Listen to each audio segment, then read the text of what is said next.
My name is Ava Carter, and I'm a 35-year-old woman who learned, much later than I should have, that sometimes the people who are supposed to love you the most can also be the ones who forget you the easiest. Before we go deep into this story, tell me, where are you watching from? Canada, the United States, somewhere else? I always love to know who is listening because stories like mine travel far, and sometimes they meet someone who understands them a little too well. Now let me introduce the people in my life. There's my mom, Linda Carter, who always talked sweet but made decisions that cut deeper than she ever admitted. There's my dad, Robert, a man who believed problems were best solved by pretending they didn't exist.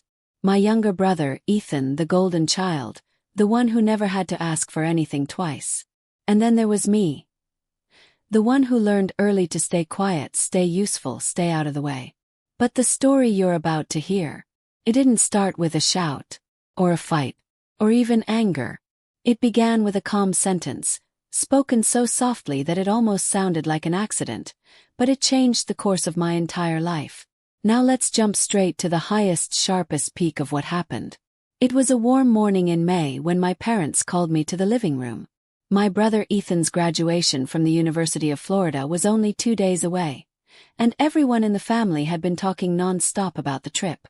The flights, the hotel, the outfits, the beach weather, the celebration. Just not with me. Still, I stayed hopeful. I always stayed hopeful back then. Mom sat on the couch, scrolling through her phone. Dad cleared his throat like he was about to deliver news from the president himself. I remember holding my mug of coffee with both hands, smiling a little, expecting them to finally tell me the travel details. Instead, Mom looked up and said, "Sorry, honey. We forgot to buy your ticket." And blinked. My ticket? For Florida? Dad nodded like this was normal. Yeah. We don't remember to book your seat. And the hotel, we forgot that too. And now everything is booked. It's completely full. I stared at them, waiting for the joke, waiting for the punchline, waiting for my mother to laugh and say, "Oh, come on, you know we wouldn't leave you out." But she didn't. She just shrugged. And suddenly the world felt still. I was the only person in the entire family left out of my own brother's graduation trip. Everyone else had flights. Everyone else had plans. Everyone else had rooms waiting for them in Florida. Except me. I swallowed the lump in my throat and forced a calm smile. The kind of smile you give when your heart cracks but you don't want anyone to see the pieces fall. "It happens," I said softly. Then I turned, walked to my room, closed the door. And 2 days later I packed my bags, moved out of that house, and disappeared for 2 whole years without looking back. But I'm getting ahead of myself. You need to understand how I got there. You need to understand the quiet storms that built up long before that moment. Storms I kept ignoring because I believed things would get better if I just stayed kind. So now let's go back to the beginning of the story. Before the graduation. Before Florida. Before the forgetting. This story started months earlier when life still felt okay, even if not perfect. I had just moved into my parents' house temporarily, trying to save money after moving back from Seattle. My job in Chicago had ended unexpectedly, and I didn't want to drain my savings, so I accepted their offer to stay in the guest room. At first, it felt like going home again, like stepping into a soft memory. My mom cooked dinner every night. My dad asked about my job interviews. My brother visited often and told us all about his final year at university. There were good days.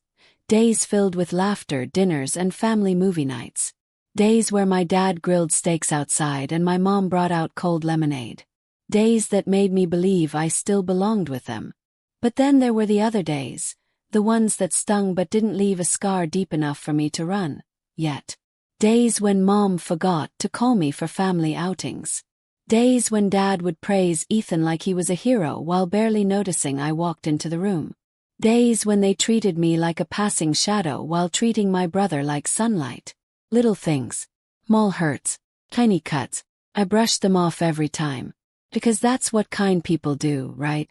They forgive. They let go. They try not to make a big deal out of things that aren't that serious. I wanted peace. Always.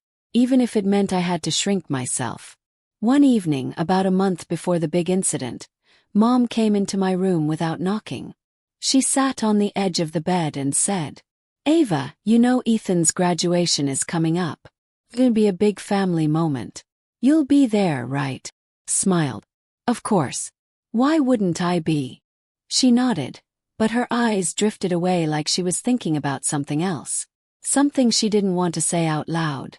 That was the first low-level warning, but I didn't see it then. Weeks passed. My parents bought outfits. Dad bragged about the Florida hotel to every neighbor on the street. Mom talked about the beach view, the restaurants, the graduation dinners. But they never once mentioned my travel details. I assumed they were handling it. I assumed I was included.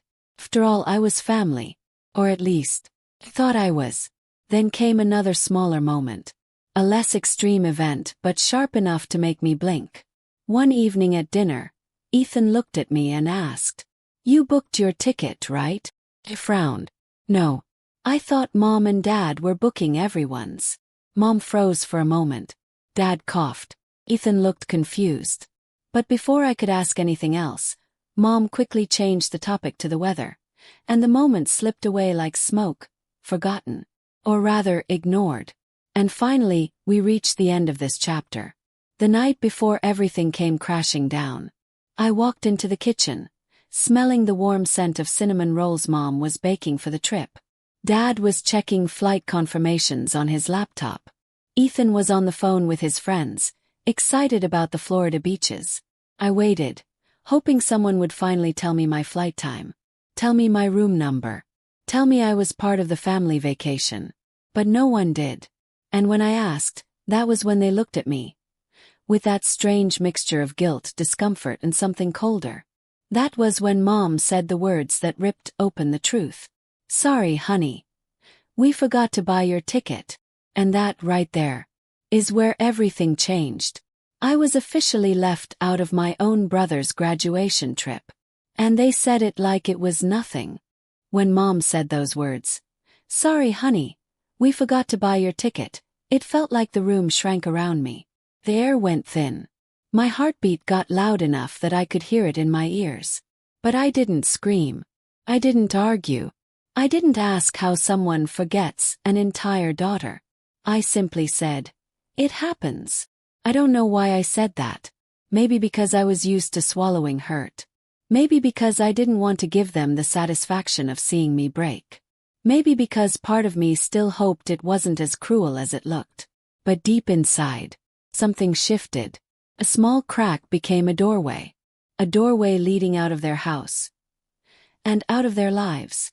But that moment, the moment of being left out, was loud. It was huge. So let me pull you back a little to what happened right after I walked away from them. I closed my bedroom door and leaned against it, my hands shaking.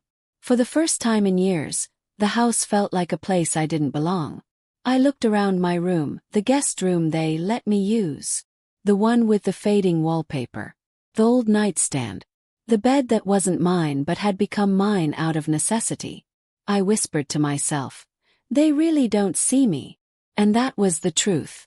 I was living in a house where I was convenient, but not important. Still, before the real break, there were small moments, less extreme moments, that happened in the days around that conversation. The next morning, I woke up to the smell of bacon and pancakes. For a heartbeat, I forgot the hurt. My stomach pulled me toward the kitchen as the house filled with the morning sun. My dad and Ethan sat at the table laughing. Mom flipped pancakes like she was in a breakfast commercial. Everyone was cheerful, relaxed, happy. I walked in quietly.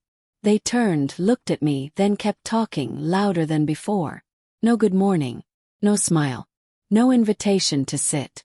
Just silence in my direction. I made myself a cup of coffee and sat alone at the far end of the table.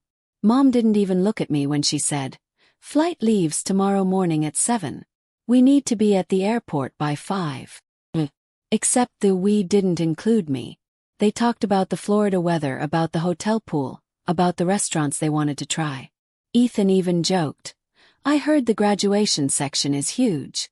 I hope you guys don't lose each other." Mom laughed. Dad laughed. I didn't. That was the less extreme event.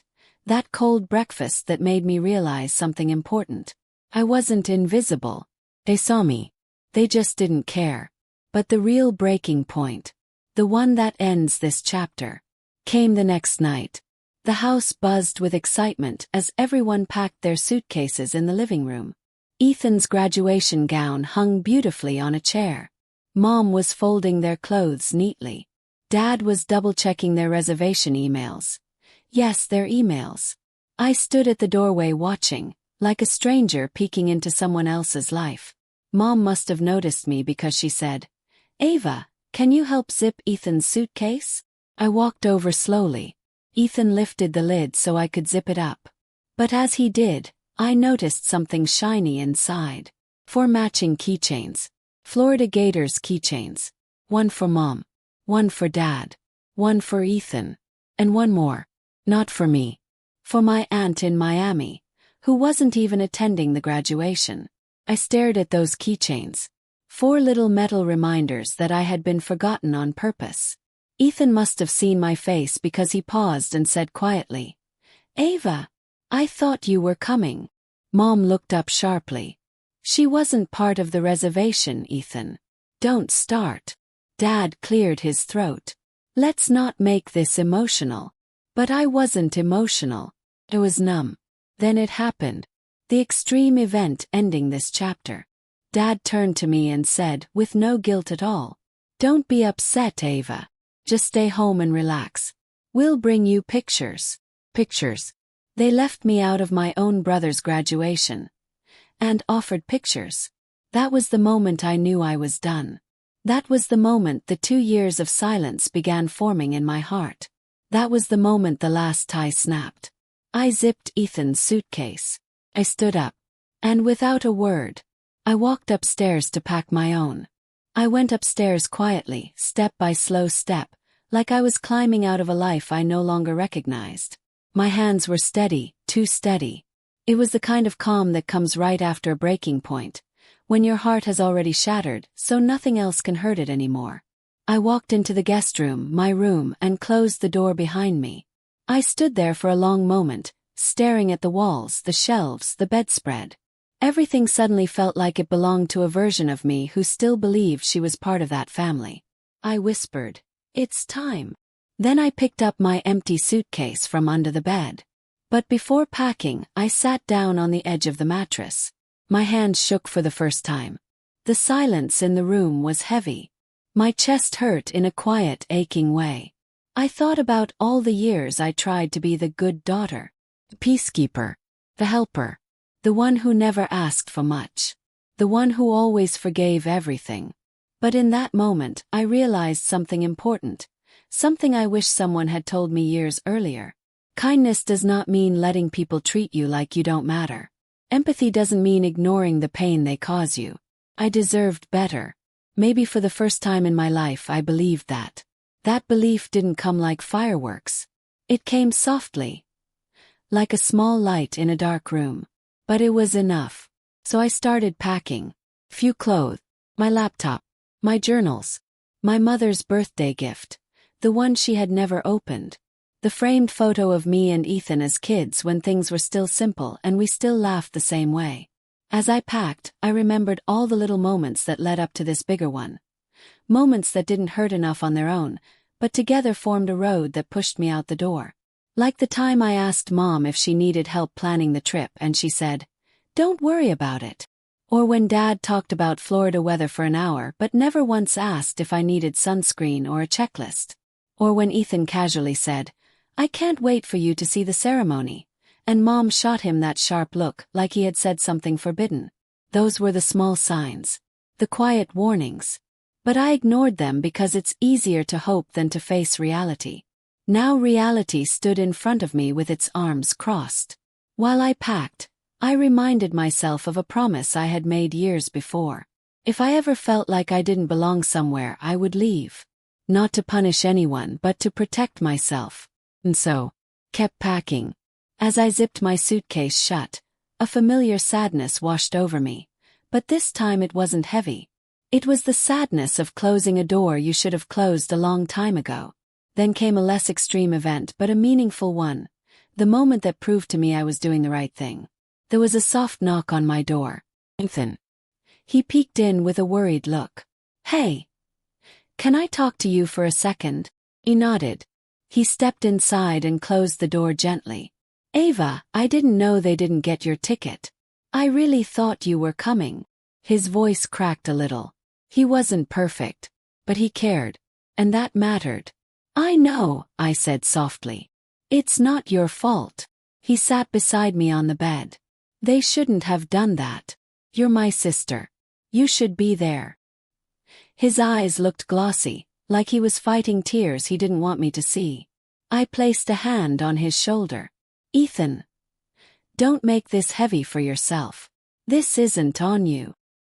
He stared at my packed suitcase. You're leaving, he whispered. I nodded once. He didn't argue. He didn't try to stop me. He just nodded back like he understood something our parents never would. People can only stay where they are loved. He gave me a small hug, a quiet one. The kind siblings give when words are too small. Then he left, and I stood up. I grabbed my suitcase. I looked around the room one last time. The less extreme moment had passed. Now came the ending extreme event of this chapter. The one that changed everything forever. I walked downstairs, suitcase rolling behind me, into a living room full of laughter and open suitcases and excitement for a trip I had been erased from. My mom turned and froze. My dad's smile fell. Ethan kept his head down. Mom finally spoke. Ava, what are you doing with your suitcase? I looked straight at her and said, leaving. The room went silent. Dead silent. Dad stepped forward. Leaving. To where? I didn't blink. I didn't hesitate. Anywhere but here. And right then, right in that heavy, breathless moment, Mom's face changed. A flicker of fear. Guilt. Something ugly and sudden washed over her. She took a step toward me and said, Ava, don't be dramatic. We can talk about this when we get back. I shook my head. No. You don't get to forget me, leave me behind, and then expect me to stay. Then Dad snapped, really snapped. Ava, stop. You're overreacting. Put the suitcase down. But I didn't put it down. I lifted it higher. And then I said the words that cracked the house open like lightning. This time, I'm forgetting you. And I walked out. That is where this chapter ends. With the front door closing behind me, their shocked voices rising, and me stepping into the night with no idea where I was going. Only knowing one thing. I was never coming back. When the front door closed behind me, it wasn't loud. It didn't slam. Didn't echo. Clicked. Soft, final, almost gentle. The kind of sound that changes a life forever. I stood outside with my suitcase beside me, the cool night air brushing against my arms. The street was quiet. The moonlight spilled across the driveway like a silver path leading somewhere unknown. I took a deep breath, my chest shaking just a little. Not from fear, but from release. Inside the house I heard muffled voices. My mother's surprised gasp, my father's anger, Ethan's softer voice trying to calm things down. But I didn't go back. Not this time. Not ever again. I walked down the driveway slowly, like someone moving out of an old dream. The street was empty, and I felt like the world paused for me, waiting to see what I'd do next. I didn't know where I was going. I didn't have a plan. All I had was freedom. Finally. And that was enough. A taxi passed by and I waved it down. The driver, an older man with kind eyes, rolled down the window. You headed somewhere, ma'am?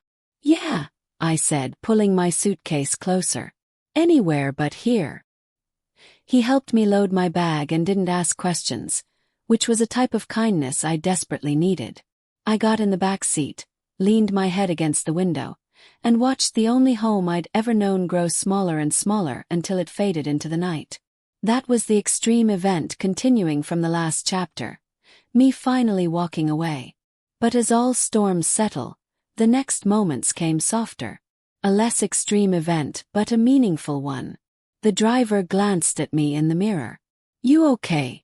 Almost said yes. The automatic answer. The easy one.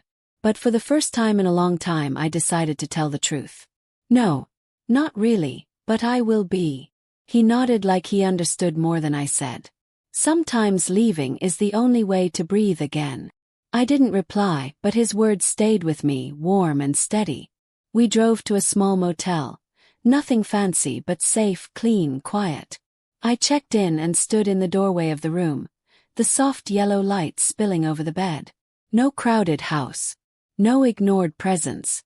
No cold breakfast silence. No hurt disguised as forgetfulness. Just peace. I set my suitcase down and sat on the edge of the bed, letting the quiet wrap around me like a blanket. For the first time in years I felt something like hope. I didn't cry. I didn't break. I just breathed. Long, deep, healing breaths. That night, I made a promise to myself. I would build a life so full of love, peace, and purpose that no one could ever make me feel forgotten again. The next morning, I woke up feeling lighter. I opened the motel curtains and watched the sun rise in a soft pink glow.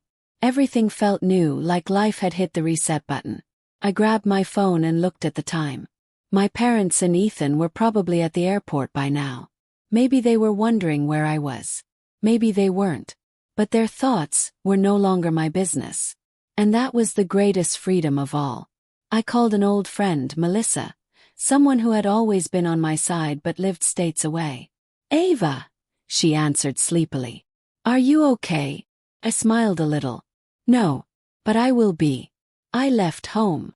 A long silence followed before she said the most comforting thing anyone could say. "Good. It's about time. Come stay with me." Less extreme moment, someone choosing me. Someone wanting me there. I packed up, checked out of the motel, and headed to the bus station. But as I bought my ticket, something unexpected happened. The final extreme event of the entire story. My phone buzzed. It was a message from my father. Just one sentence. A sentence that told me things were about to change more than I had imagined. "Ava, we just landed in Florida. Call us the moment you get this. It's urgent." I stared at the screen, my heart pounding. Urgent. After forgetting me. After leaving me behind. After watching me walk out with a suitcase and doing nothing. I didn't know what had happened. I didn't know who the message was really from. A guilty father. Panicked one. Or one who had finally been forced to face something. But I did know this. My 2 years away. My silence. My distance. All of it was waiting on the other side of that message. And whether I called back or not, that message marked the beginning of everything that came next.